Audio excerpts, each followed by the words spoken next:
It was an ordinary weekend in Nova Scotia, until it wasn't. What started as a quiet evening in the tranquil town of Portapique would turn into a nightmare that would haunt the province forever.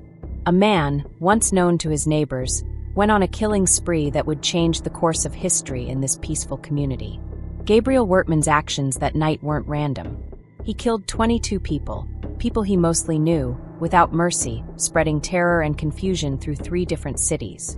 But what drove him to commit such horrific crimes? What led him to slaughter so many innocent people? The answers are still unclear, and every new detail raises even more questions. What is most chilling, though, is what he did just hours before the killings, something that most people would never have expected. Gabriel Wortman withdrew nearly $500,000 from a small, private Brinks depot. Why would a man with no history of criminal activity need so much money, especially just before such a violent act? And why did he choose this particular place? Was this simply the last act of a man on the edge, or was there something far darker behind the scenes, something the authorities are not telling us? Stay with me as we unravel the twisted tale that begins with that fateful cash withdrawal and ends with a mass tragedy that shook the very foundations of Nova Scotia. This isn't just a story of violence and rage. It's a story of secrets, money, power, and government ties, of how a seemingly ordinary man with a normal life became one of Canada's most infamous mass shooters. On April 18, 2020, Gabriel Wortman's killing spree not only left 22 people dead, but also raised unsettling questions about the connection between law enforcement, covert operations, and the public's right to know the truth. Was Wortman simply a man gone mad, or was there something else at play here? Something darker? We'll explore the strange withdrawal of nearly $475,000 that he made just hours before the massacre. Was this linked to a larger, more sinister plot, or was it just a man scrambling to fund his violent rage? Throughout this journey, we'll also take a deeper look at Wortman's life, the connections between him and his victims, the lack of answers from authorities, and the hidden truth behind his massive cash transaction. By the end of this video, you'll know far more than you thought you could about a case that still confounds investigators today. But before we dive deep, don't forget to hit the like button, subscribe, and hit the bell icon for more stories like this one. Portapique, Nova Scotia is a small, peaceful community, a place where neighbors know each other by name, where the pace of life is slow, and where families live in close-knit communities. For years, it had been a place of safety, a refuge away from the hustle and bustle of city life. Gabriel Wortman wasn't a stranger here. He was known to most of his neighbors as a friendly man who ran a successful denture business. People thought of him as someone who had it all together, quiet, efficient, professional. But appearances can be deceiving, and what was hidden behind his calm, collected demeanor was far from ordinary. As we walk through Portapique's streets, we can almost feel the serenity of the place. Homes surrounded by trees, small children playing in front yards, neighbors waving to one another as they passed. In a community like this, it's hard to imagine that something so horrific could take place. But on that fateful night, everything changed. April 18, 2020 started like any other. The weather was calm, the sky clear. People were preparing for another quiet evening when suddenly, the sound of gunshots shattered the peace. The horror began swiftly, and before anyone could understand what was happening, Gabriel Wortman had already begun his killing spree. The first few minutes were chaotic. As Wortman's violent rage unfolded, those in the community who heard the shots and saw the terror unfolding had no idea who the gunman was or what his motivations might be. It wasn't just random violence. These were people that Wortman knew well. His ex-wife, his neighbors, friends. It was deeply personal. Imagine being one of the residents of Portapique that night, hearing gunshots in the distance, wondering if your family was safe, not knowing that the man who lived just down the street was responsible for the chaos.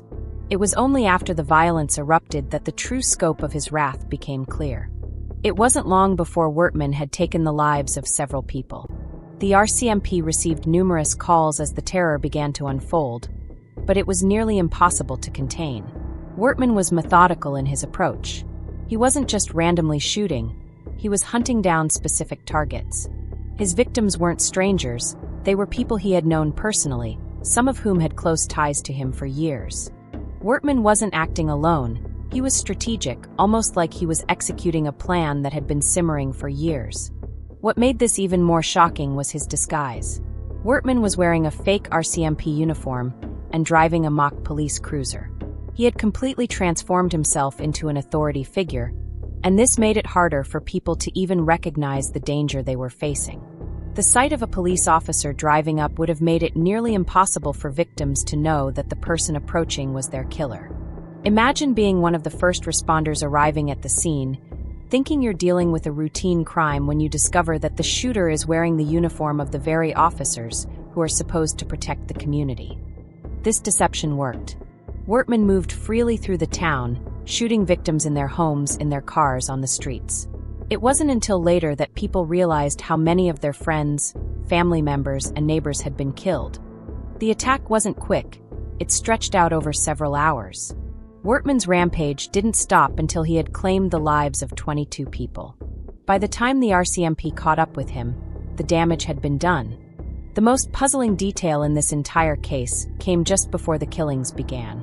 Gabriel Wortman withdrew an extraordinary sum of $475,000 from a private Brinks depot. This wasn't your average bank. Brinks depots are used for handling large, secure transactions for government agencies, confidential sources, and businesses with specific financial needs. Most people don't walk into a Brinks depot to withdraw hundreds of thousands of dollars, especially not someone like Wortman, whose business dealings didn't appear to warrant such a sum. There's a lot of speculation around this withdrawal. Why did Wortman need so much money, and why did he go to such an obscure place to get it? Could it have been part of a larger plan, something that connected him to more powerful forces? Authorities have dismissed any connection between this withdrawal and the killings, but experts disagree. What makes this even more suspicious is the lack of explanation from the RCMP. Why won't they tell us why Wortman withdrew such a large amount of money right before the murders? Could this be a sign of something much darker? Some theorists believe that Wortman was part of a covert operation, perhaps involved with informants or government agents, handling cash meant for a secretive purpose. Others suggest that he could have been manipulated into carrying out the killings under duress, or for a hidden agenda. This strange action, making such a large withdrawal before going on a killing spree, wasn't a random act.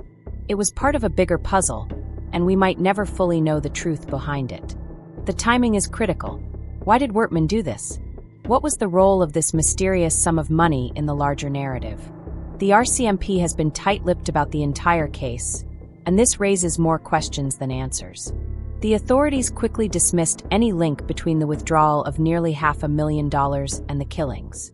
But experts in criminal psychology and banking don't buy the RCMP's story. Could the RCMP be trying to cover up a connection to covert operations? Could Wortman have been involved in something bigger that the RCMP isn't willing to admit? What makes the situation even stranger is how quickly the RCMP tried to dismiss any suggestion that Wortman's actions were connected to their operations. Why were they so eager to push this narrative of a lone, deranged killer? Was Wortman part of a secret mission, or was he simply a man who snapped? The answers aren't clear. What we do know is that the RCMP's actions have only added to the mystery surrounding this case. Was this all just a coincidence, or was there something more sinister at play? As soon as the killing spree ended, the RCMP were called to investigate the horrifying aftermath. But as they began piecing together the events, an unsettling truth began to emerge. There were more questions than answers. How could someone with no known history of violence suddenly snap and kill 22 people? And how could a seemingly ordinary man like Wortman have so much firepower and access to hundreds of thousands of dollars? The investigation would soon reveal more about Wortman's secretive life, but the authorities seemed reluctant to connect the dots. Despite the clear devastation and the clear evidence that Wortman had planned his attack meticulously, the RCMP continued to insist that this was the act of a lone gunman, someone who had no connections to organized crime or covert operations. But the public wasn't buying it. People began to question the timeline of events. Why was Wortman allowed to walk into a Brinks depot and withdraw so much money without any immediate investigation? Why was he able to move around so freely with a fake police uniform? Something didn't add up. As the RCMP continued their investigation, rumors swirled about Wortman's possible ties to secretive groups, or perhaps even government entities. Was there an undercover operation that Wortman was unknowingly part of? Could the RCMP's dismissal of the withdrawal transaction be a way to cover up something bigger? In the weeks following the attack, questions began to flood in from both the public and the media. Witnesses, families, and the survivors all wanted answers, but the RCMP refused to acknowledge any evidence that might connect Wortman's actions to something more than just a tragic, isolated incident. Meanwhile, investigative journalists dug deeper into Wortman's history. They uncovered shocking new details about his past. It wasn't just his business in Portapique. There were numerous financial transactions that hinted at connections to people he had known in his past, people whose names had never been disclosed. As journalists began connecting the dots, it became clear that Wortman's life was far more complex and shadowed than anyone had realized. Authorities continued to play down these connections. Still, many began to ask, was this really just the act of one man's madness, or was there a deeper, darker conspiracy that the RCMP didn't want to admit? The investigation seemed to stall, but there were signs that the deeper, darker story was about to unfold. What was the RCMP hiding, and why was there so much resistance to uncovering the full truth? As the investigation continued, the theories about Wortman's motivations and his connections to various organizations began to grow. Some argued that Wortman had been a victim of manipulation, a man who had been groomed for a role he didn't fully understand. There were whispers that Wortman's withdrawal of the $475,000 was connected to a covert operation, perhaps something involving informants, government agents, or even a criminal organization that had been using him as a pawn. Some even speculated that Wortman had been working as a sleeper agent, someone who had been activated to carry out the killings as part of a larger plan. Others suggested that Wortman's rage stemmed from his personal life, a deep resentment of those who had wronged him in the past. It wasn't just a random act of violence, but a deeply personal vendetta that had been building for years. But the most chilling theory of all was that Wortman wasn't acting alone. Some believed that he had been recruited by someone in a position of power, someone who needed him to carry out these killings to send a message or to cover up a greater conspiracy. Was Wortman the face of a larger agenda? One thing was clear: the RCMP seemed to be hiding something. The more investigators and journalists probed into Wortman's life, the more elusive the truth became. It was almost as if the authorities were purposefully covering up the real reasons behind the shooting. As the theories swirled, it became evident that the real story might never fully come to light. Could it be that Wortman's killing spree was just the tip of the iceberg? Was there something far more sinister happening behind the scenes? As these theories gained traction, many began to ask, what did Wortman know? Who was he connected to? And what role did the RCMP play in this tragedy? The victims of Gabriel Wortman's killing spree weren't strangers. In fact, they were people he had known for years: his ex-wife, his friends, his neighbors. It wasn't a random attack. Wortman's violence was deeply personal. Each victim had some sort of connection to him, whether through his business, his personal life, or shared experiences. One of the first victims was Wortman's ex-wife, whom he reportedly had a tumultuous relationship with. Their divorce had been bitter, and Wortman had never fully gotten over it. Was this the spark that ignited his rage? Was his attack on her just the beginning of a larger plan, or was it the result of years of resentment and emotional turmoil? The pattern of his victims seemed to follow a clear trajectory. Wortman's anger wasn't just directed at random people. It was targeted.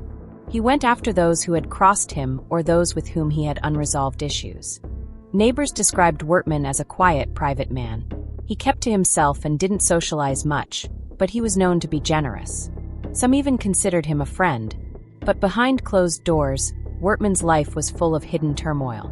There were rumors of violent outbursts and confrontations with others. Could these be the seeds of the violence that would later erupt in such a deadly way? There are also reports that Wortman's business was struggling financially. Could this be another factor that pushed him over the edge? The combination of personal and financial turmoil could have been the tipping point that caused him to snap and begin his killing spree. Despite the personal nature of his attack, the RCMP kept insisting that this was the act of a lone, unhinged individual, disconnected from any larger agenda. But the more you look into Wortman's connections, the more it becomes clear that his rampage wasn't just fueled by anger. It was motivated by something deeper, something that we may never fully understand. Was Wortman simply a man driven to violence by his personal demons, or was there more at play here? The answers, it seems, are far more complex than anyone imagined. In the aftermath of the killings, Nova Scotia was left in a state of shock. 22 innocent lives were lost, and the people of Portapique, once a close-knit community, were now divided by fear, confusion, and grief. Many struggled to understand how someone they had known could commit such heinous acts. In the weeks that followed, the media began to scrutinize the RCMP's handling of the case. Journalists raised questions about Wortman's connections and the strange circumstances surrounding his cash withdrawal. The public demanded answers, and yet the RCMP remained tight-lipped, offering little in terms of transparency. Survivors, families, and friends of the victims were left with more questions than ever. How could this have happened? Why did Wortman do it? Was there something more to the case than what the authorities were telling them? The silence from the RCMP only fueled public distrust.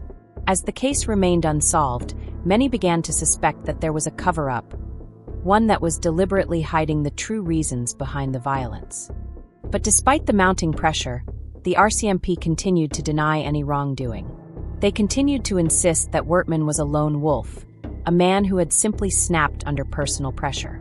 But the more the public questioned the RCMP's narrative, the more the theory of a larger conspiracy began to take root. For the families of the victims, the question of why would never be fully answered. The truth about Gabriel Wortman's motives, his connections, and the circumstances surrounding his final days remains shrouded in mystery. In the end, this tragedy left more than just a devastated community. It left a nation asking what really happened and why the full truth still hasn't come to light. What do you think? Was Gabriel Wortman just a man who snapped, or was there more behind his actions than we'll ever know? Leave your thoughts in the comments below. And if you want more true crime stories, don't forget to subscribe to our channel and hit the bell icon for notifications.